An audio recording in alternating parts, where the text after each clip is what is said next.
Hey there, Wastelanders, it's Brother Mike, and thank you so much for joining me.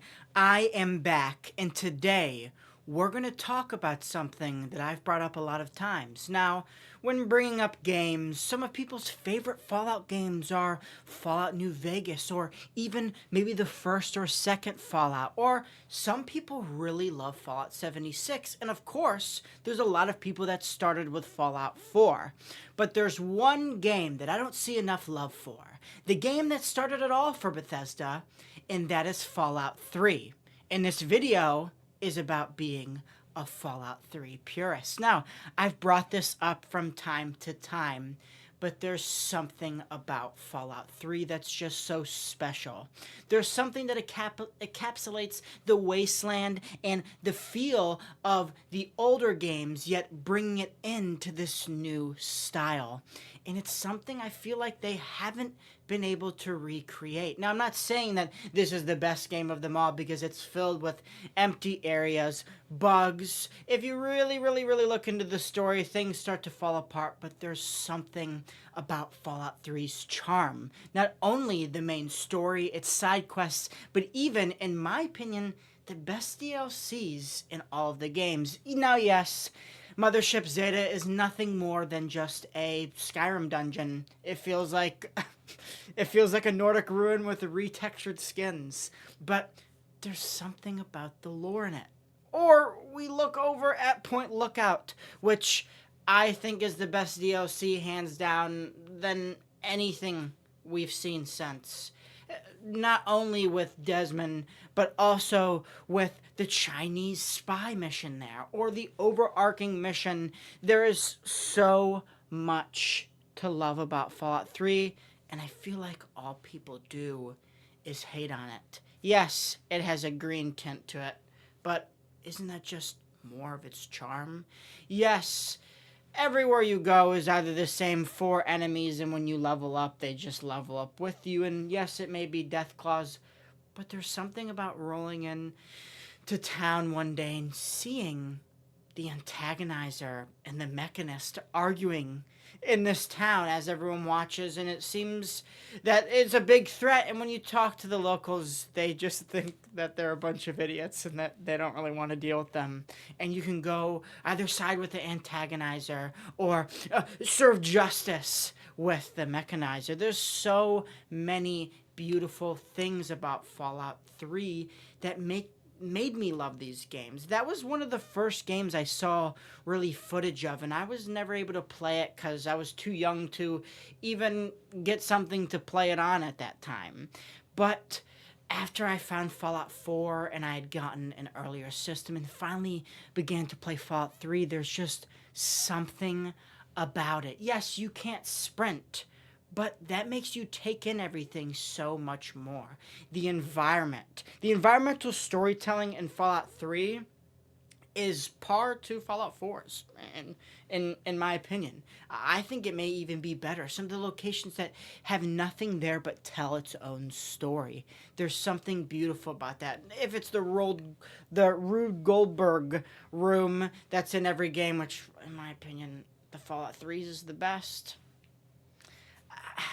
And it doesn't compare to the desolate and emptiness of Fallout New Vegas, because at the end of the day, if you're not fast traveling from point to point, those travels in between are boring. But there's something about the landscape, how if you just walk one direction, you may find a bunch of cannibals in a town with an old man warning you to go away.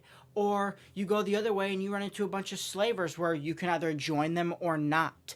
And I also think it's Bethesda's best... actually, I may be wrong.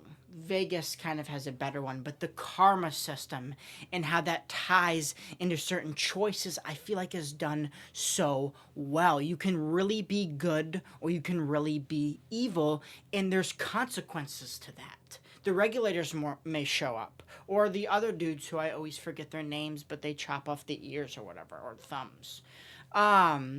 There's so much to Fallout 3, and on top of that, it just feels good.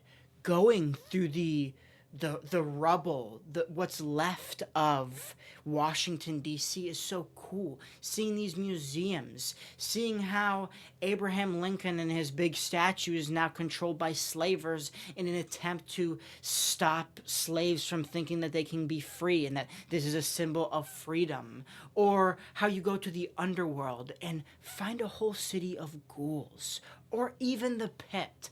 The first time you enter the pit, there's something about the feel, the look, and how you're going to be almost becoming a slave to rise your way up and challenge the leader and potentially even side with him in the end. It's beautiful. There's so much to love about Fallout 3, and I feel like people always push it to the side. Now, of course, when you look at the overarching story of Vegas, it blows Fallout 3's out of the water, or the actual choices you get to make, because at the end of the day, Fallout 3 is linear. And even if you choose the bad option, you don't really notice anything. Even if you wake up after the game and have the DLC, mutants are still around and stuff. It seems that they're getting side effects from it, but it's almost like if you were evil, it just didn't work in the end. Also, R.I.P. the mullet. Being a Fallout 3 purist isn't a Fallout 3 is the best, and it's the best. I hope some of the things they did in Fallout 3 and some of the things they left in Fallout 3 that they brought back in 76 and hopefully in Fallout 5 or whatever comes next is something to adore. There's just a certain charm to Fallout 3 that I can't pinpoint. It has that perfect balance of silliness and weirdness with seriousness. You find this little kid, his family has been murdered by ants. And you finally find the perpetrator to it all, the mad scientist, and he's just some goofy dude in the basement who didn't realize what he did. Or you come across the tribesmen worshiping the being that they hear in their head just to find out that he's a brain in a jar who's been fighting a battle, a game, for centuries. That's the first moment we see the big game. And something about that DLC. If you have never played Point Lookout, or Fallout 3 for a matter of a fact, do it. There is so much to be had there with the choice of blowing up Megaton or not, or letting the ghouls take over Tenpenny Tower, or trying to get them to work together just for the ghouls to kind of prove the Tenpenny residents right in the end. There's so much. And I feel like Fallout 3 was a little bit more grittier, dirtier, more evil, not as censored as the current games, but obviously as time goes on and social norms change, the way games and what they show will change. So that's something I can't really be mad about, but there's something special about Fallout 3. If it's not hearing Three Dog say what you did over the radio, or that old lady that takes over if you kill him. I mean, there's a freedom to Fallout 3 that I feel is wasted with its story. And that's my biggest kind of gripe with the story, is that it's so linear. In Fallout New Vegas, there's 4, 5, 6 ways to do the main story. And in that, there's different options to that. You can help Mr. House all the way, or you can go join Yes Man and just talk to everyone, finish the game all by yourself, or you can rise up the army behind you so it's easier for you to take Hoover Dam. Or in Fallout 4, all the options of the endings and their subsequent little takeoffs here and there. Now, in the end, it's either the Institute's destroyed or it's there, and a faction is on top, and the railroad sucks as usual, so that kind of demotes a whole point from Fallout 4. Railroad was totally wasted potential, but I want to do a whole separate video about what the railroad could have been in the future. But there's just... it's beautiful. Yes, it may have a green tint, and the man who designed that didn't even notice because he was colorblind, but that's a part of the charm of that game, and I feel like it's why New Vegas has done so well. Obsidian took what they did with Fallout 3 and improved it. And I feel like Fallout 4, they tried to reinvent the wheel when they could have made a better looking wheel, like they did with New Vegas. Now, obviously, that wasn't Bethesda, but I hope we get something of a mix of Fallout 4 in its gameplay and its mechanics and even its building. Now, while that's a big topic, its building is so much fun. You can't deny, yeah, I don't like this game because I get taken away and I'll do 10 hours of building. If you're getting that sucked into a game building, that means you love it. But I'm rambling right now. I'm so sorry, guys, for the absence and the sparsity of videos, but we are back to normal. And this weekend, I'm leaving in 2 days from now for the Wasteland Jamboree. I'm going to be trying to live stream through that. I think I may put my phone in this pocket and just walk around. Yeah, I'm really excited for that. If you're going, please stop by, say hi. I may bring some goodies to give out to any followers or anyone who recognizes me just because. So yeah, stay tuned for that. I'm also going to be doing a little mini series that'll be like a day or two long about me getting ready for it. We're going to be doing some revamps that I've been meaning to do. I want to put the Vault Tech logo here, and obviously Brett and Mike handle on the back, of course, because, you know, I want my, you never know.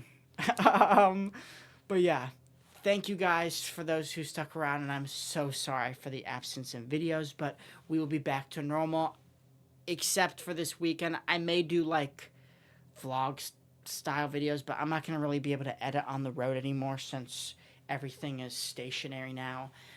So we'll see how that goes. Most likely will be like day-long live streams, just depending on how I set it up. But with all that being said, thank you so much for watching. And if you want to see me talk about anything Fallout related, any Fallout theories, let me know down below. I want to know what you guys want to see.